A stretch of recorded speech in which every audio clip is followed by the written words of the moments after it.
Sir एक second, let me announce that also.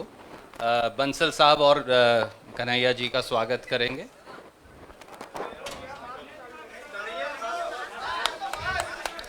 और मैं अब अनुरोध करूंगा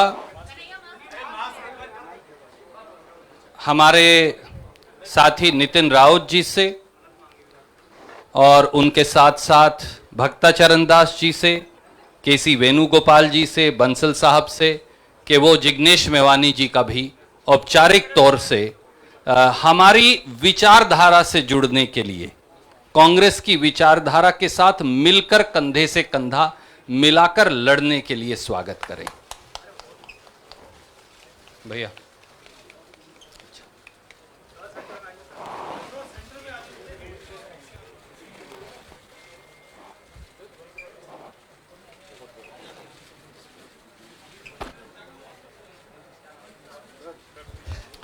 बहुत शुक्रिया। और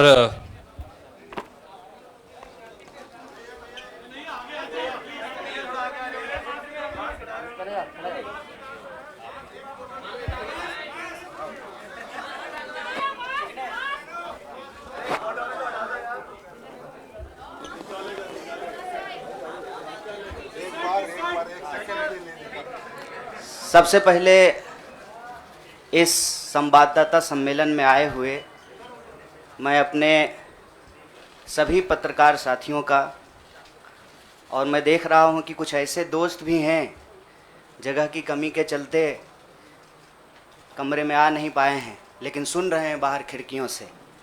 मैं आप सबका स्वागत करता हूं। और मंच पर उपस्थित एआईसीसी ऑर्गेनाइजेशन के जनरल सेक्रेटरी वेणु जी, जनरल सेक्रेटरी सुरजेवाला जी, एससी डिपार्टमेंट के चेयरमैन नितिन राउत जी, बिहार के प्रभारी भक्तचरण दास जी, बिहार के अध्यक्ष मदन मोहन झा जी, और कांग्रेस पार्टी के ट्रेजरर पवन बंसल जी, हमारे युवा साथी और गुजरात कांग्रेस के वर्किंग प्रेसिडेंट भाई हार्दिक पटेल जी, और हमारे आंदोलन में कदम से कदम मिलाकर हर घड़ी हमारा साथ देने वाले हमारे साथी बडगाम से निर्दलीय विधायक साथी जिग्नेश मेवानी जी, मैं आप सबका आभार व्यक्त करता हूं। और मैं अपने पत्रकार साथियों से कुछ चीज़ों को लेकर मुखातिब हूं, उससे पहले आज ये एक ऐतिहासिक दिन है। आज शहीद आज़म भगत सिंह की जयंती है। लोग शहीद होते हैं, भगत सिंह शहीद आज़म हैं। शहीद आज़म इसलिए हैं कि आज हम लोग जहां माल्यार्पण करने के लिए गए थे, शहीद पार्क, वो शहीद पार्क एक ऐतिहासिक पार्क है। वो हिस्सा है फिरोज शाह कोटला फोर्ट का, जहां पर चंद्रशेखर आज़ाद जी की अध्यक्षता में हिंदुस्तान रिपब्लिकन आर्मी की गुप्त मीटिंग हो रही थी। अंग्रेज़ों के ज़माने में क्रांतिकारी छुपकर मीटिंग किया करते थे। नौजवान तरुण भगत सिंह एक प्रपोजल लेकर के आए कि हिंदुस्तान रिपब्लिकन आर्मी का नाम अब हिंदुस्तान सोशलिस्ट रिपब्लिकन आर्मी होना चाहिए। यह ऐतिहासिक क्षण, वो ऐतिहासिक भूमि और हमारे युवाओं के आइकन शहीद आज़म भगत सिंह को हम अपना नमन प्रस्तुत करते हैं। आज एक दुखद घटना भी हमारे ज़िले में हुई है। वज्रपात के चलते 2 बच्चियों का निधन हो गया है। मैं इस मंच से उनके प्रति शोक व्यक्त करता हूं और उनके परिवार के प्रति अपनी संवेदना व्यक्त करता हूं। दोस्तों, मुझे लगता है कि बहुत कुछ कहने की ज़रूरत नहीं है। आजकल सूचना क्रांति के इस दौर में हमसे ज़्यादा मालूम हमारे पत्रकार साथियों को होता है। तो बेहतर ये होगा कि आप सवाल पूछें, मैं आपका जवाब दूं।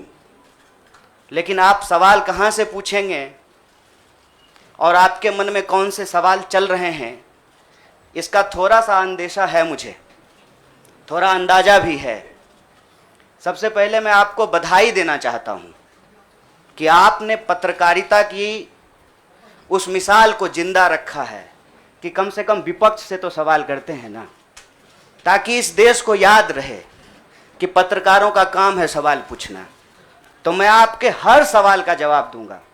जितना सवाल आप पूछना चाहते हैं पूछिएगा, बारी बारी से पूछिएगा, सारे सवालों का जवाब दूंगा।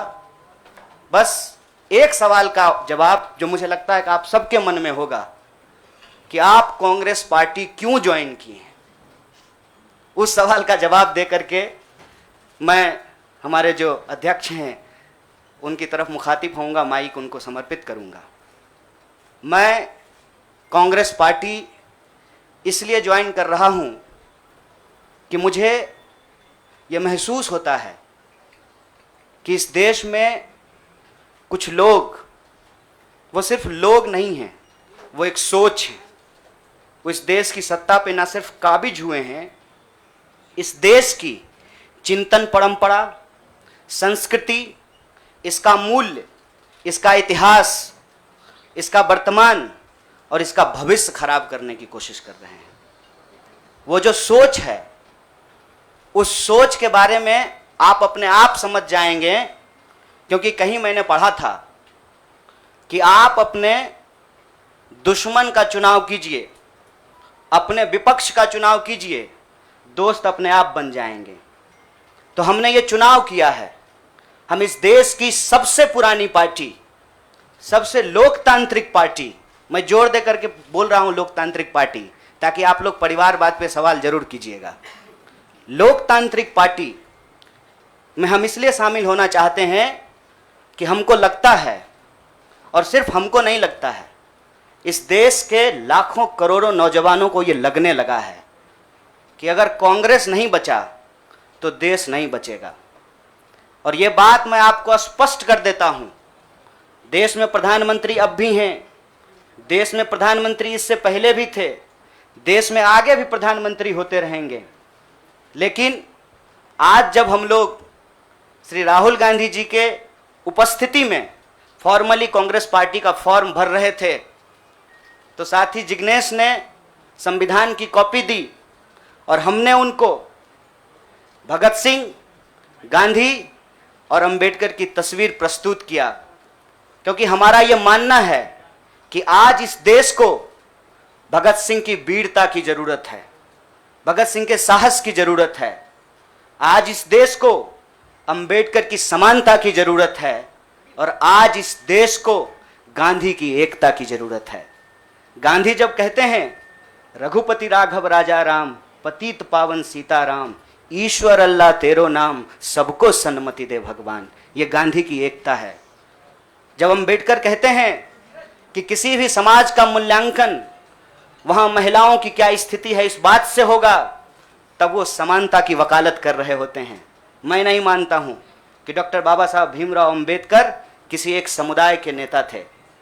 कांग्रेस पार्टी ने, संविधान सभा ने डॉक्टर बाबा साहब भीमराव अंबेडकर को संविधान बनाने की जिम्मेवारी दी, और उस संविधान के प्रियम्बल में यह लिखा है, हम भारत के लोग भारत को एक प्रभुत्व संपन्न समाजवादी धर्मनिरपेक्ष लोकतांत्रिक गणराज्य बनाने के लिए, इसमें समानता, न्याय के मूल्य निहित हैं।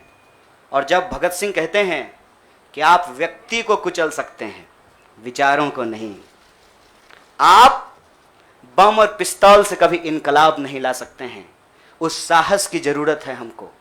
मुझे नहीं लगता है, मेरे बहुत सारे राजनीतिक दोस्तों को यह लगता है, मुझे लगता है कि यह देश 47 से पहले वाली स्थिति में चली गई है। लेकिन जिनको लड़ना है, उनके पॉलिटिकल इमेजिनेशन में आज भी हर कोई अपना अपना शोरूम बचाने के चक्कर में है। रे भाई, मॉल में आग लग गया है, दुकान बचाओगे? बस्ती में जब आग लग जाती है ना, बेडरूम की चिंता नहीं करनी चाहिए।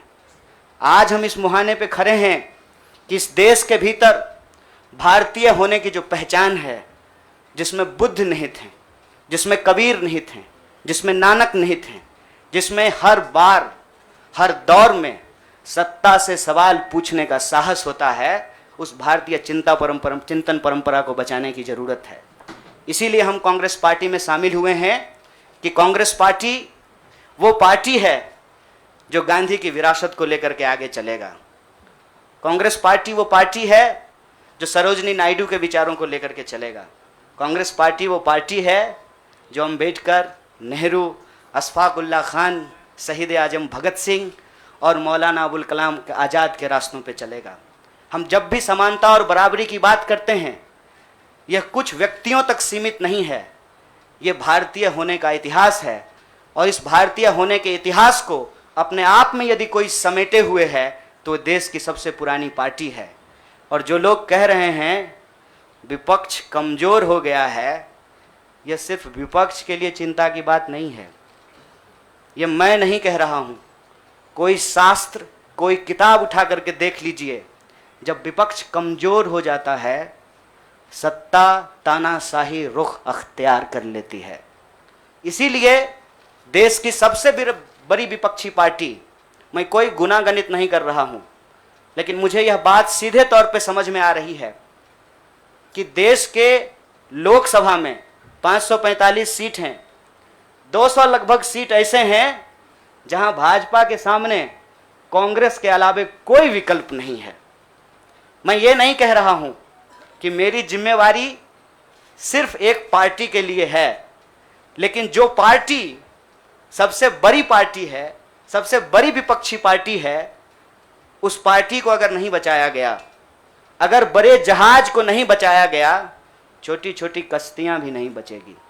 इसीलिए, और मैं जब यहाँ बैठा हुआ हूँ, मेरे इतिहास को, मेरे वर्तमान को लोग देख रहे हैं।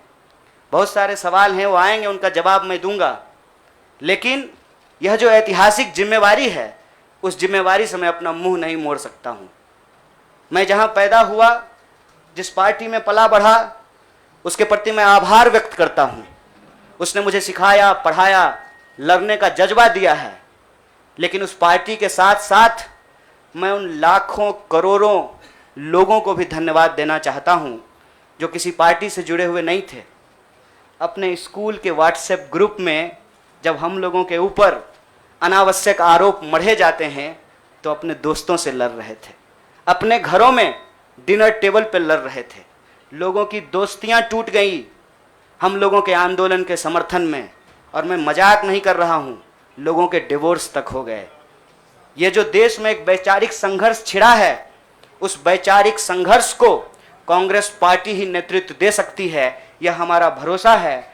और मैं ये उम्मीद करता हूं कि हमारे देश के जो लाखों करोड़ों नौजवान आपके माध्यम से सुन रहे हैं, उनसे भी मैं आग्रह कहता हूं, दीवार पर बैठकर टुकुर टुकुर मुंह ताकने का वक्त नहीं है।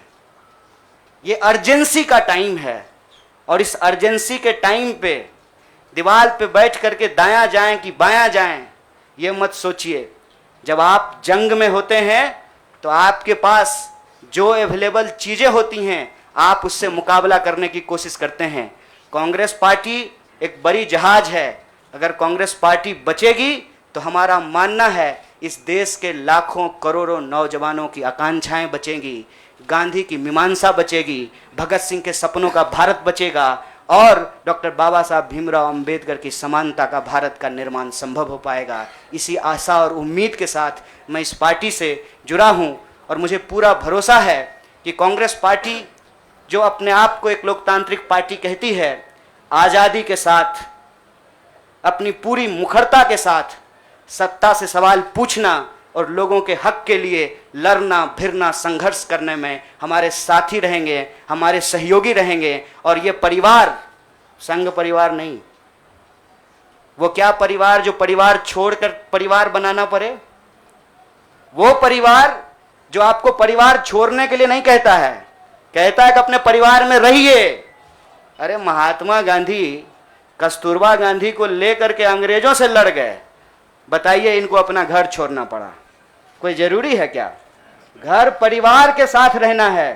डॉक्टर बाबा साहब भीमराव अंबेडकर भी अपने परिवार के साथ रहते थे। आप जितने बड़े लोग हैं उनका इतिहास उठा करके देख लीजिए, सब लोग अपने परिवार के साथ रहते थे। वो परिवार छोड़ करके बनने वाला परिवार नहीं। न्याय, बराबरी और संघर्ष के लिए इस परिवार में मैं शामिल हुआ हूं। सभी सदस्यों के प्रति देश के अंदर फैले हुए लाखों करोड़ों कार्यकर्ताओं को अपना आभार व्यक्त करता हूं। बहुत बहुत शुक्रिया, बहुत बहुत धन्यवाद। शुक्रिया। मैं अब जिग्नेश भाई से प्रार्थना करूंगा कि वो अपनी बात कहेंगे। जिग्नेश जी आ जाएगा।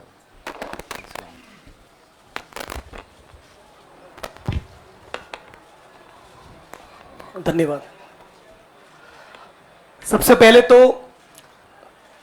केसी वेणुगोपाल साहब, सुरजेवाला जी, नितिन राउत साहब, पवल बंसल जी, भक्तचरण दास जी, साथ ही हार्दिक कन्हैया और दूसरे पार्टी के मंच पर विराजमान सभी सीनियर लीडर्स, आप तमाम पत्रकार साथी और वो तमाम साथी जो हमको आज मिलने के लिए हमारे समर्थन में आए हैं, गुजरात के विभिन्न कोनों से और पूरे देश भर में से, उन सभी का मैं स्वागत करता हूं। साथियों, जो कहानी गुजरात से शुरू हुई, उस कहानी ने पिछले 6-7 साल में इस मुल्क में क्या उत्पात मचाया है, वो अब आपके हमारे सबके सामने है। एज अ नेशन, एक राष्ट्र के तौर पर हम एक अनप्रेसिडेंटेड, अभूतपूर्व क्राइसिस से गुजर रहे हैं। ऐसा संकट इस मुल्क ने पहले कभी नहीं देखा। हमारे संविधान पर हमला है, दिल्ली की सड़कों पर संविधान की कॉपी को जलाया जाता है, हमारे आइडिया ऑफ इंडिया पर हमला है, हमारे देश के लोकतंत्र के ऊपर हमला है।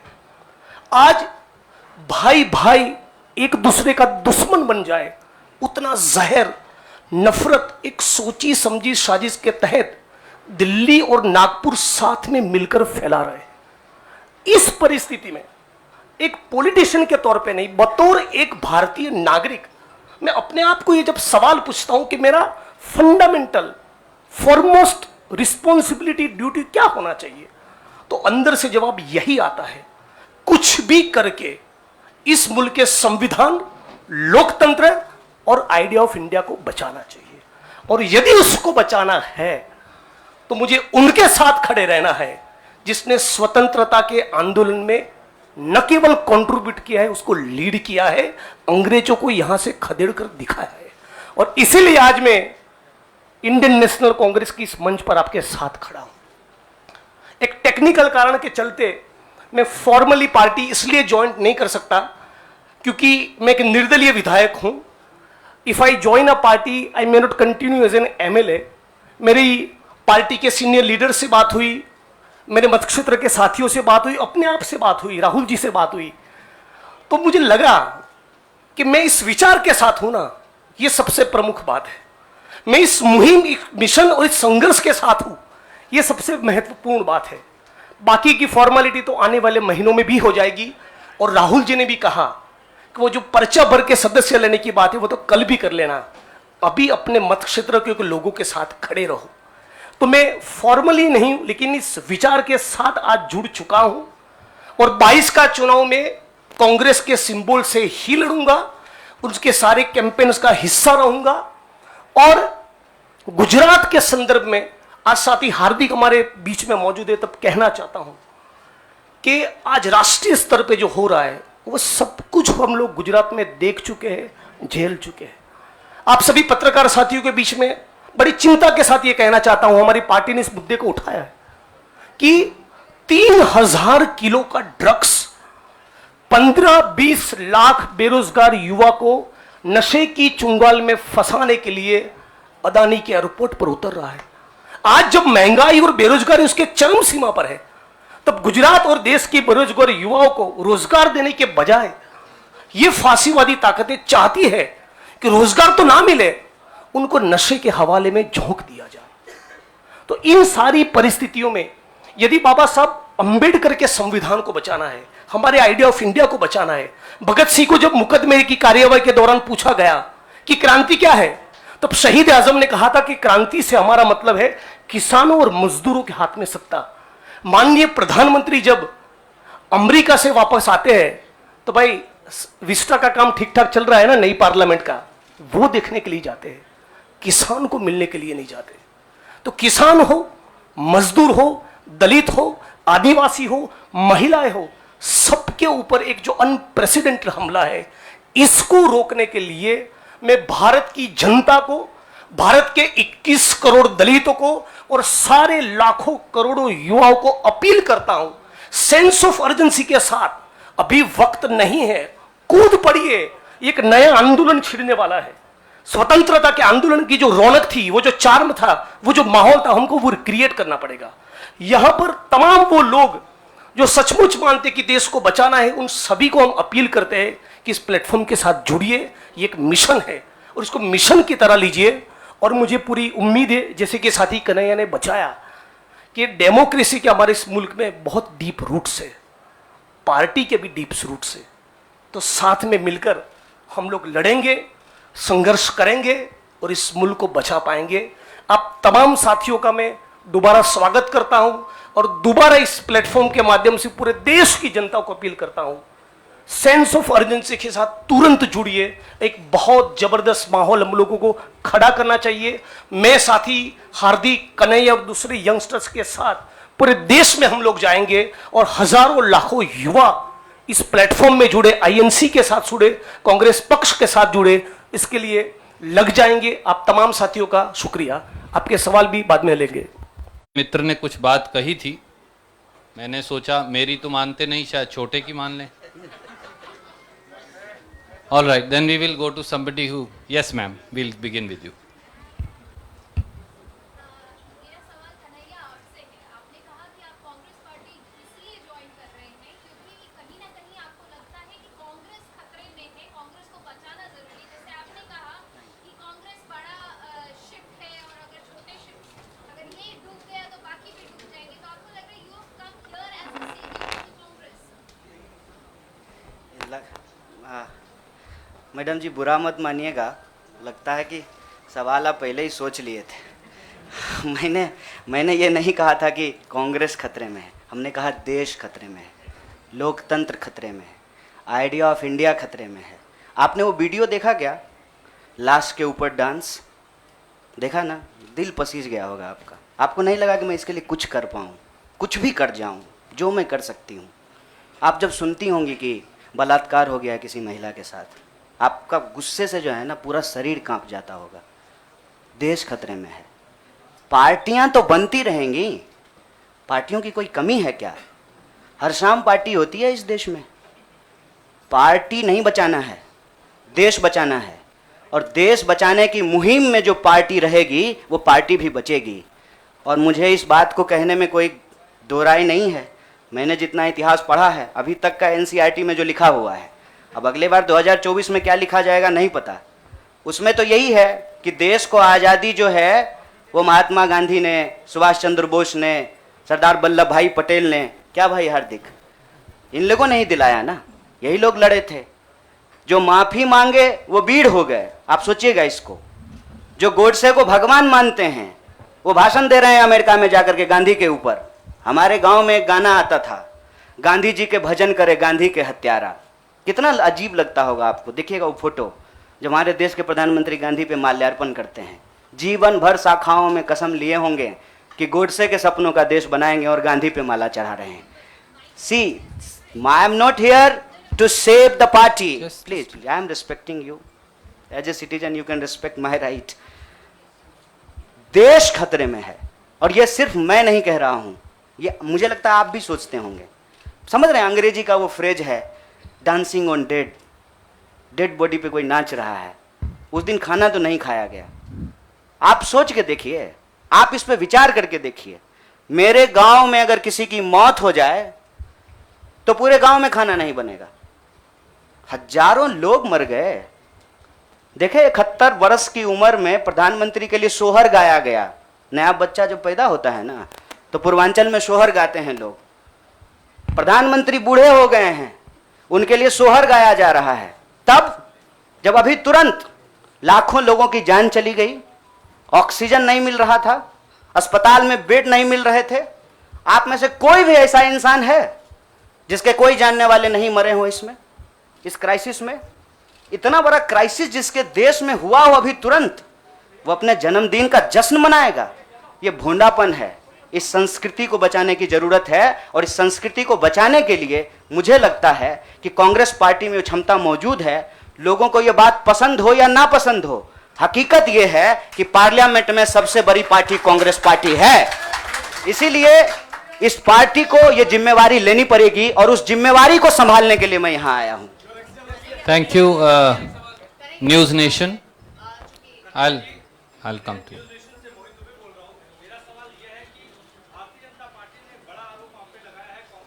जनता पार्टी का आरोप को कौन पूछता है?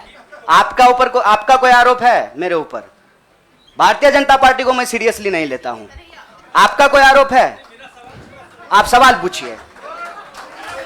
साहब, जो साथी पीछे खड़े हैं, थोड़ा आप शांति का दान दीजिए प्लीज। अरे भैया प्लीज, दुबे जी आप पूछिए please, ask your question quickly.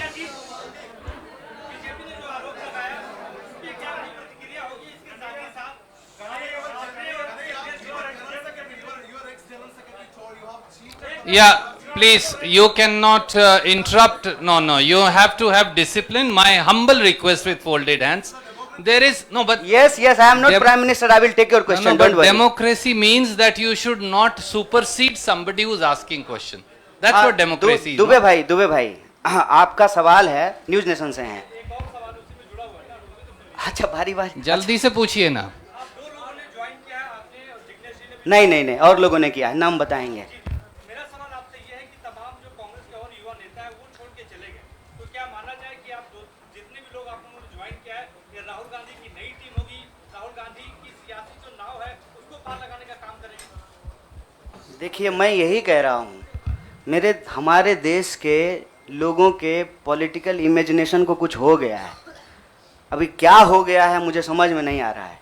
हमने आपके सवाल को अपने आप लेते हुए हमने अपने पूरे वक्तव्य को रखा। हमने कहीं भी कहा कि हम कोई टीम बना रहे हैं? बीसीसीआई थोड़ी है सर, मतलब टीम बना रहे हैं। मैं कह रहा हूं कि भारत की परंपरा, चिंतन परंपरा, सोच, जिस पे आपको गर्व होता है भारतीय होने के चलते, उस परंपरा को समेटने का, उसको आगे बढ़ाने का काम देश की सबसे पुरानी पार्टी कांग्रेस पार्टी ने किया है। उस पार्टी के पास एक ऐतिहासिक जिम्मेवारी है और इस देश का नागरिक होने के चलते, साथी जिग्नेश ने कहा, यह हमारी भी ऐतिहासिक जिम्मेवारी है कि कल को जब इतिहास लिखा जाएगा तो हमसे भी पूछा जाएगा, दुबे भाई आपसे भी पूछा जाएगा कि जब यह तमाशा हो रहा था तो हम क्या कर रहे थे। हमने वो कहानी सुनी है बचपन में, आपने भी सुना होगा। जंगल में आग लगी, एक कोयल अपने चोंच में पानी भर करके जंगल की आग बुझाने की कोशिश कर रही थी। जंगल की आग नहीं बुझी, या बुझनी होगी बुझ जाएगी। कम से कम कोयल का वह ऐतिहासिक प्रयास जो है वो इतिहास याद रखेगा। और ये जो आप कह रहे हैं ना, डूबती हुई नाव, देखिए कभी कभी ना इंसान को भ्रम होता है, जैसे टिड्डे को भ्रम होता है कि वो अपने पांव से आसमान टिका रखा है। हमको ऐसा कोई भ्रम नहीं है। मेरे अकेले से कुछ नहीं होगा। जब आप जुड़ेंगे, हम जुड़ेंगे, इस देश के संविधान में, आइडिया ऑफ इंडिया में भरोसा करने वाले लोग जो हैं, जिसको हम कहते हैं गांधी के सपनों का भारत, जिसको हम कहते हैं भगत सिंह के सपनों का भारत, जिसको हम कहते हैं डॉक्टर बाबा साहब भीमराव अंबेडकर के सपनों का भारत, जिसको हम कहते हैं बिरसा मुंडा के सपनों का भारत, सावित्रीबाई फूले के सपनों का भारत, श्री कृष्ण सिंह के सपनों का भारत, जगजीवन राम के सपनों का भारत, मौलाना अबुल कलाम आजाद के सपनों का भारत, उस भारत को बचाने की बात मैं कर रहा हूं। और सियासत, मैं बार बार कहता हूं, अगर सियासत सही होगी तो गलत लोग जो सत्ता पे काबिज हैं ना, मुझे भारत के लोगों पे बहुत भरोसा है।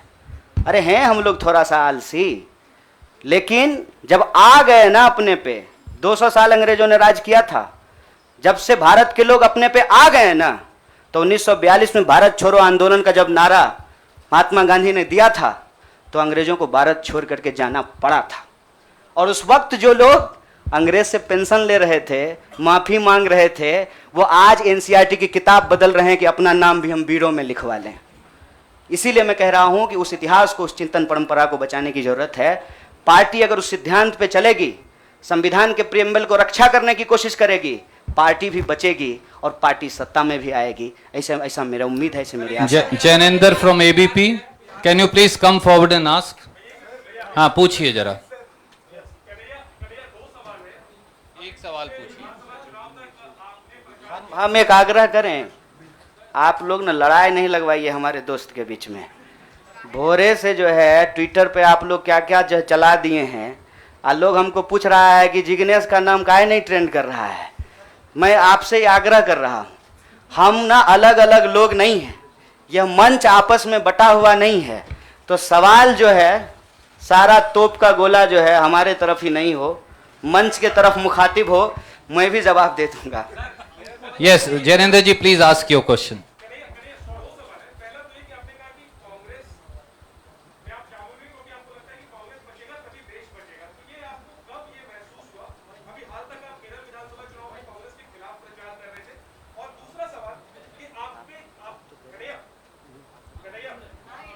हाँ सुन रहे हैं।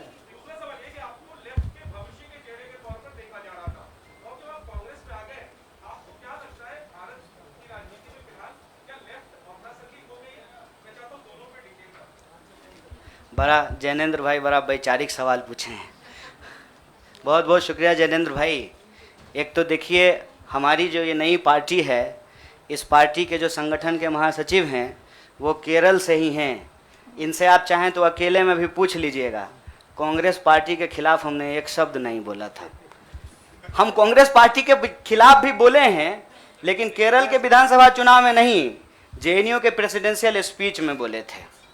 देखिए हमको हमारा इतिहास पता है, और हम यही कहते हैं इतिहास को तोड़ा और मरोड़ा नहीं जा सकता है। इतिहास इतिहास होता है। इतिहास कोई कागज पे लिखे हुए शब्द होते हैं कि आप उसको जो है इरेजर से मिटा दीजिएगा। केरल के विधानसभा चुनाव में कांग्रेस पार्टी के खिलाफ नहीं बोले थे। आपने पूछा कि कब इसको आपको ऐसा महसूस हुआ। देखिए महसूस तो मुझे राजनीति में आए हुए 18 साल हो गए हैं, और मैंने हमेशा ये महसूस किया कि कहीं ना कहीं इस देश की जो राजनीतिक विरासत है वो भटक गई है। भूल भुलैया नहीं होता है, राइट लेफ्ट सेंटर घूमने लगा है, और पता ही नहीं चल रहा है कि एक्चुअल आइडियोलॉजिकल पोजीशनिंग कहाँ है, उसके थ्रेड्स कहाँ पे हैं। तो मैं जैनेंद्र भाई, आपने वैचारिक सवाल पूछा है, एक ऐतिहासिक तथ्य आपसे साझा करता हूँ। मैं ऑल इंडिया स्टूडेंट फेडरेशन का मेंबर था कल तक। वो ऑल इंडिया स्टूडेंट फेडरेशन 1936 में बना, और उस इतिहास जाकर के देख लीजिएगा। उसका जो इनॉग्रल सेशन था, पंडित जवाहरलाल नेहरू का उसमें भाषण हुआ था, और उस वक्त देश के जितने भी नौजवान थे, सुनने में थोड़ा अजीब लग सकता है हमारे कुछ साथियों को, लेकिन अपने विद्यार्थी के होने के ज़माने में अटल बिहारी वाजपेयी भी शामिल हुए थे, बाद में निकाल दिया गया था। मतलब अंग्रेजों के खिलाफ जो छात्रों का संघर्ष हो रहा था, सभी विचारधारा के लोग उसके सदस्य थे। और आपने जो वैचारिक सवाल पूछा कि आपको लेफ्ट के भविष्य के रूप में देखा जा रहा है, कौन कह रहा है कि लेफ्ट का भविष्य खराब हो गया है? व्यक्ति आते हैं और जाते हैं, संगठन हमेशा व्यक्ति से बड़ा होता है। व्यक्ति की अपनी एक भूमिका होती है, उस भूमिका को वो अपनी क्षमता से निभाने की कोशिश करता है। मैं आपको बता दूं, जहां जिस पार्टी से आप मेरा संबंध जोड़ रहे हैं, मैं वहां पैदा हुआ हूं। मेरे भीतर सोचने समझने लड़ने की जो क्षमता है, यह उसके ट्रेनिंग का हिस्सा है, और मुझे इस बात का गर्व है। लेकिन वहां जो लड़ने का तरीका है और जिस तरीके से वो लड़ रहे हैं, मुझे लगता है आज जो देश की स्थिति है उसमें उसके स्पीड को बढ़ाने की जरूरत है, और जो वैचारिक संकीर्णता है उसको तोड़ने की जरूरत है। मैं आपको एक बात बताना चाहता हूं। मैं अपने कई साथियों से पूछा कि क्या भगत सिंह की जयंती देश के सभी संगठनों को नहीं मनाना चाहिए, और क्या गांधी की तस्वीर सभी संगठनों के कार्यालय में नहीं होना चाहिए? यह हमारा इतिहास है, यह हमारी विरासत है। कुछ लोग बहुत चालाकी से विचारधारा की खोल में यह जो हमारी ऐतिहासिक विरासत और परंपरा है, इसको आपस में उलझाने की कोशिश करते हैं। एक बड़ा पॉपुलर डिबेट है मीडियम और मीन्स का, साध्य और साधन का, हिंसा और अहिंसा का। तो मैं आपके सामने इस सदन के समक्ष यह बात कहता हूं, जब भगत सिंह कहते हैं कि बम और पिस्तौल इनकलाब नहीं ला सकता है, मतलब भगत सिंह हिंसा का निषेध कर रहे हैं, वायलेंस को निगेट कर रहे हैं। और जब बापू कहते हैं, महात्मा गांधी कहते हैं, करो या मरो, मतलब वो व्यक्ति के ऊपर होने वाली हिंसा को स्वीकार कर रहे हैं और अहिंसा को निगेट कर रहे हैं। देश की अर्जेंसी क्या है, इस बात को समझिए। और देश की अर्जेंसी ये है कि आप पैदा कहीं भी हुए हों, अगर गांव में आग लगी है, आप अपने दरवाजे के बाहर डंडा लेकर के गेटकीपर बन करके खड़ा हो जाएंगे कि घुसने नहीं देंगे, निकलने नहीं देंगे, तो आपका घर भी नहीं बचेगा, बेडरूम भी नहीं बचेगा। इसलिए समझदारी इस बात में है कि आपसी जो नाराजगी है, आपसी जो वैचारिक मतभेद है, उसको किनारा कीजिए और बस्ती बचाने के लिए इकट्ठा होइए, क्योंकि ये देश हम सबका है। इसीलिए लेफ्ट राइट का जो क्वेश्चन है ना, वो अप्रासंगिक इसलिए हो गया है कि आज आपको वैसे आदमी के साथ सामना करना पड़ रहा है जो हमारे जमाने का गोविंदा है, ड्रेस बदलते रहता है। इसीलिए इस वैचारिक भ्रम में नहीं पड़िए, देश बचाइए, संविधान बचाइए, यही हमारा लक्ष्य है। Siddharth from ANI, Siddharth please go ahead and ask. Siddharth सवाल पूछिए प्लीज। जिग्नेश जी जवाब देंगे।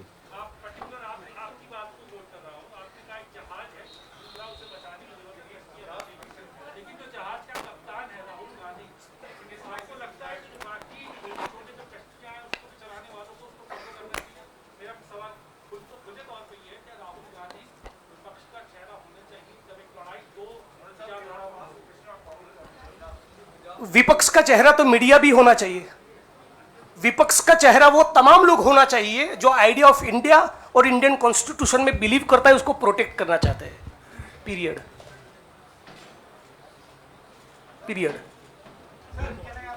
Thank you. I have to see, it's been over an hour. बहुत सारे साथी अलग अलग दोनों से बात करना चाहते हैं। I am going to wind up this press conference. Thank you so much. हम बाद में आके हमसे ले लीजिएगा, 1-to-1 करेंगे। कन्हैया जी एक सवाल। कन्हैया जी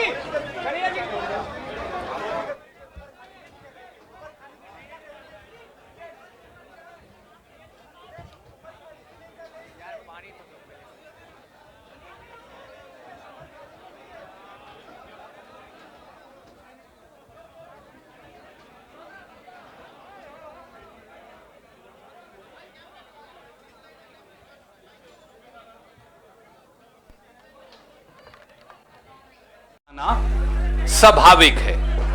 तो अब मेरा आपसे एक अनुरोध है, इस पत्रकार वार्ता की और आज जो एक विशेष हमारे युवा साथियों की तरुणाई राहुल गांधी जी और कांग्रेस पार्टी के साथ जुड़ रही है, इसकी संजीदगी को समझते हुए कृपया करके बहुत सारे साथी जो हैं वो चुप रहेंगे ताकि पत्रकार वार्ता हम चालू रख सके। खास तौर से जो दाएं हाथ को साथी हैं, मैं उन्हें अनुरोध करूंगा या तो शांत रहिए, नहीं तो हॉल से बाहर खड़े हो जाइए। नमस्कार मित्रों, आज भारतीय राष्ट्रीय कांग्रेस की इस विशेष पत्रकार वार्ता में आप सबका, जो मेरे सामने बैठे हैं, पत्रकार बंधु, छायाकार बंधु, टेलीविजन के साथी और बहुत सारे हमारे जोशीले युवा, आप सबका श्रीमती सोनिया गांधी जी, राहुल गांधी जी और भारतीय राष्ट्रीय कांग्रेस की ओर से मैं स्वागत करता हूं।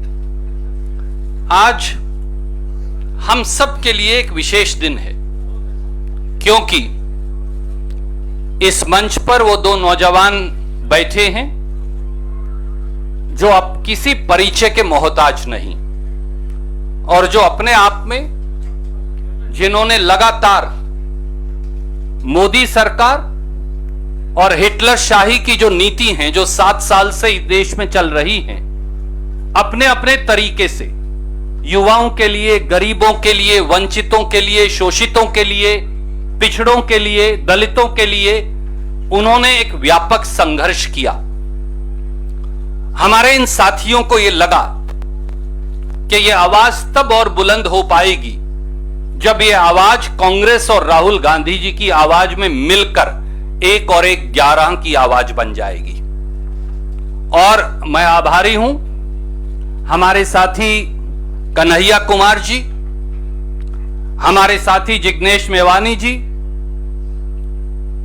और मेरे एक और मित्र जो वर्किंग प्रेसिडेंट हैं गुजरात प्रदेश के, हार्दिक पटेल जी, वो भी उनके साथ उपस्थित हैं।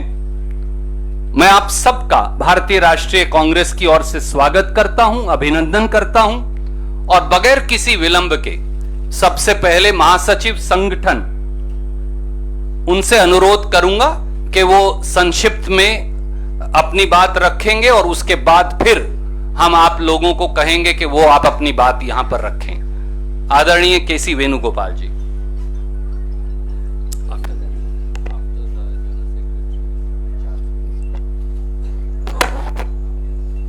Dear friends, this is one of the happiest moment for all of us to be here in the ICC office to receive Kanhaiya Kumar ji and Jignesh Mevani ji and other colleagues.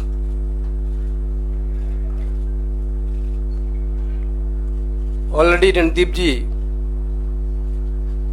told you that Kanhaiya Kumar actually is a symbol of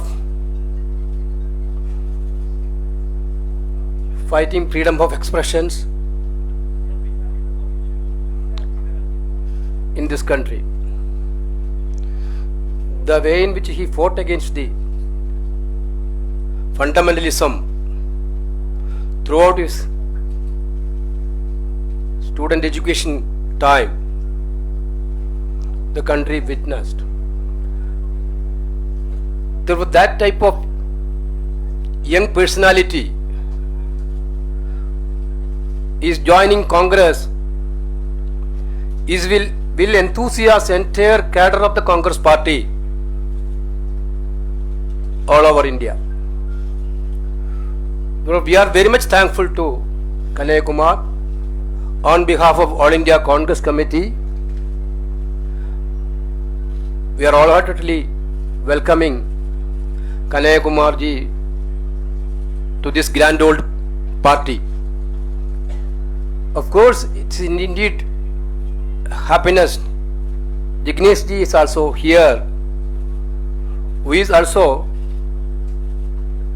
fighting for the same cause which Congress is fighting.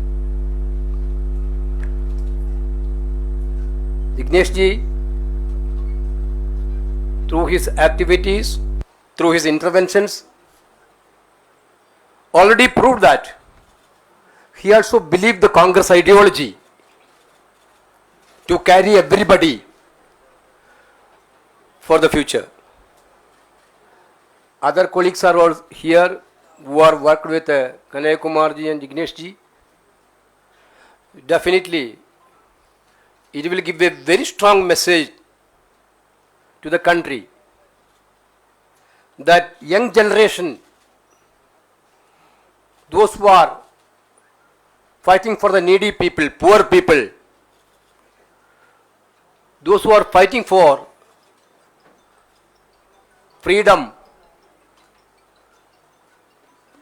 those who are fighting for non-violence, they must enthusiast through this entry of our young leaders to the Congress party. Honorable former Congress President Rahul Gandhi already met these young leaders, and he also expressed his happiness to these people for them being in the Congress party. Definitely, coming days, we will look forward with work with Kanhaiya Kumar ji and Jignesh ji, others, to defeat the fundamental fascist forces of the country which is ruling in India. Thank you. Thank you. Before I request Kanhaiya ji and Jignesh ji, may I request our in charge of Bihar, Bhakta Charan Das ji, to say a few words. After this. Yeah, just wait for 2 minutes. Respected Venugopal ji, Shirwala ji, Bansal ji, Nitin ji, और PCC President Bihar and all other friends. आज हमारे लिए बहुत ही उत्साहजनक दिन है कि आज शहीद भगत सिंह जी के जयंती पर एक ऐतिहासिक निर्णय कांग्रेस पार्टी भी लिया और कन्हैया जी और जिग्नेश जी भी लिए हैं और उनको सम्मान करके माल्यार्पण करके हमारे आदरणीय नेता श्री राहुल गांधी जी के नेतृत्व में वहाँ पर माल्यार्पण करके उसके बाद राहुल जी उनको भारत के संविधान का भेंट किए हैं हमारे कॉन्फ्रेंस हॉल में।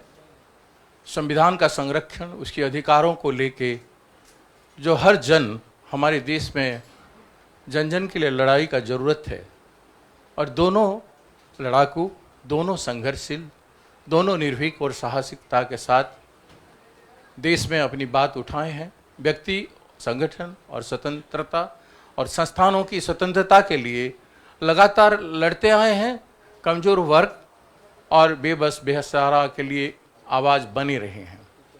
तो जिस तरह से आदरणीय राहुल गांधी जी के दिल में गरीब और कमज़ोर वर्ग के लिए दर्द है, जिस तरह से राहुल जी अपनी बात उठाते हैं साहसिकता के साथ, हर इशू में अपनी मुद्दा को, अपनी बात को रखते हैं, देश के हित में, किसानों के हित में, दलित, आदिवासी और पिछड़े वर्ग के हित में, महिलाओं के हित में, उसी तरह से एक विचारधारा जो आज जिग्नेश मिगलानी जी का है और कन्हैया जी का है, विचारधारा में मिलन है।